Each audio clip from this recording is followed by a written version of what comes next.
Hi, hello. We are back here in our online class. Hello, my JMC Criminal Law 2 students. This is Attorney Dulay, your professor. We will now proceed to Title 10, Crimes Against Property, particularly robbery in general. We'll start with Article 293, who are guilty of robbery. Any person who, with intent to gain, shall take any personal property belonging to another by means of violence or intimidation of any person, or using force upon anything shall be guilty of robbery. Now, the elements of robbery are under Article 293. First, there is a personal property belonging to another. Second, there is unlawful taking of the personal property. Third, the taking must be with intent to gain. And fourth, the taking is by means of violence or intimidation of person, or using force upon anything. As to the first element of personal property, we will define what is personal property. Now, personal property is mentioned in Civil Code Article 416, which defines that the following things are deemed to be personal property: those movables susceptible of appropriation, which are not included in the preceding Article 415. So what does susceptible of appropriation mean? It means that it can be capable of being possessed by men. Another is, number 2, real property, which by any special provision of law is considered as personal property. So when is a real property deemed a personal property? Well, these are properties which by nature are real properties. However, special laws and judicial decisions may define them in another manner. These will be controlling and will therefore adopt the status of being a personal property instead. Number 3, forces of nature which are brought under control by science. So these forces of nature may be, for example, electricity, gas, heat, light, oxygen, which if controlled by men and became subject of appropriation will also become personal property. Number 4, in general, all things which can be transported from place to place without impairment of the real property to which they are fixed. So by nature, these things which can be transported from place to place without causing impairment to where they are previously attached is movable and is therefore also considered personal property. Having discussed the examples of personal properties, let us proceed to discussion of real properties. If real properties are stolen, these items are excluded under the provision of robbery. So what are real properties according to the law which are excluded in robbery? Article 415. The following are immovable property. So immovables are real properties and therefore excluded in robbery. Land, buildings, roads, and constructions of all kinds adhere to the soil. Trees, plants, and growing fruits, while they are attached to the land or form an integral part of an immovable. Everything attached to an immovable in a fixed manner in such a way that it cannot be separated therefrom without breaking the material or deterioration of the object. Statues, reliefs, paintings, or other objects for use or ornamentation placed in buildings or in lands by the owner of the immovable in such a manner that it reveals intention to attach them permanently to the tenements.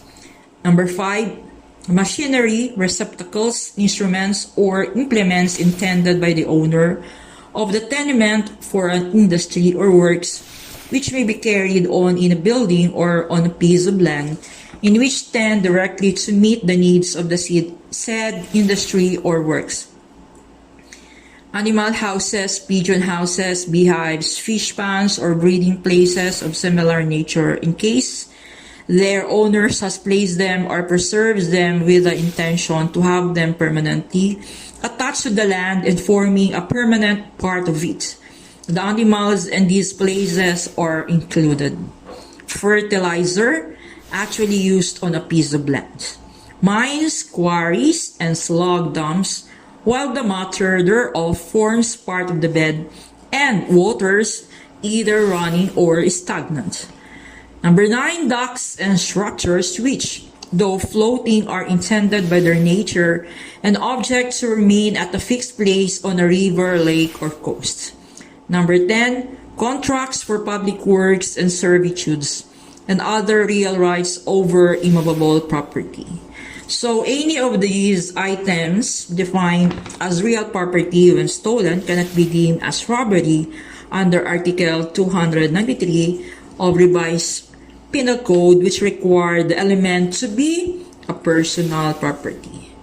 Now, in this case of United States versus Pedro Lahuy and Marcos Mandalog, showed us example of a case that required ownership of property as an issue in robbery. Now the facts case. Here, while the grandmother, Juana, and her grandchildren were sleeping, two accused appeared and demanded money from Juana. Juana gave them 100, but accused demanded more money.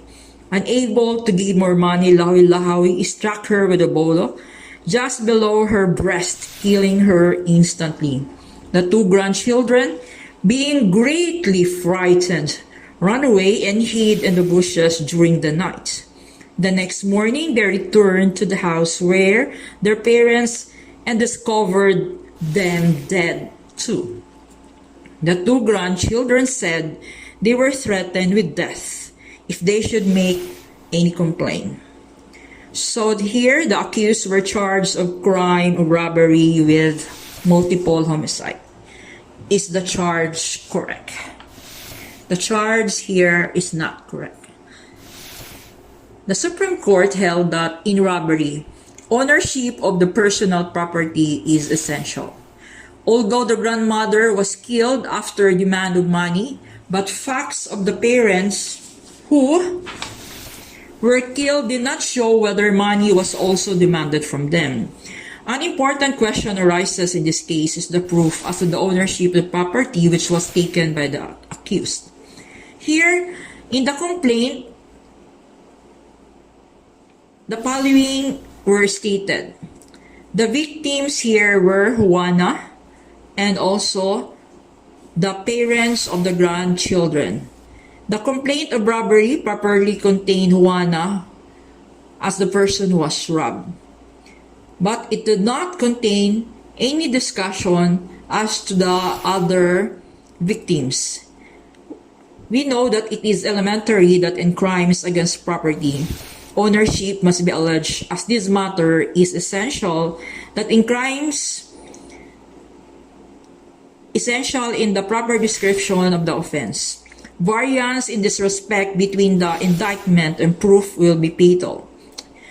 To permit a defendant to be convicted upon a charge of robbing one person, when the proof showed that he robbed an entirely different person, is violative of the rudimentary principles of pleading.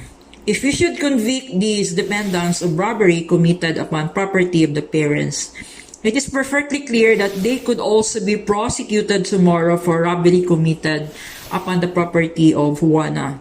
They cannot be convicted of the complex offense of robbery with homicide as stated in United States versus Balaba, 37 Philippines 260, that where more than one offense, not complex offenses, are charged in the complaint, and the accused fails to demur or ask for a severance, the penalties corresponding to all of the offenses which are charged and proved may be imposed.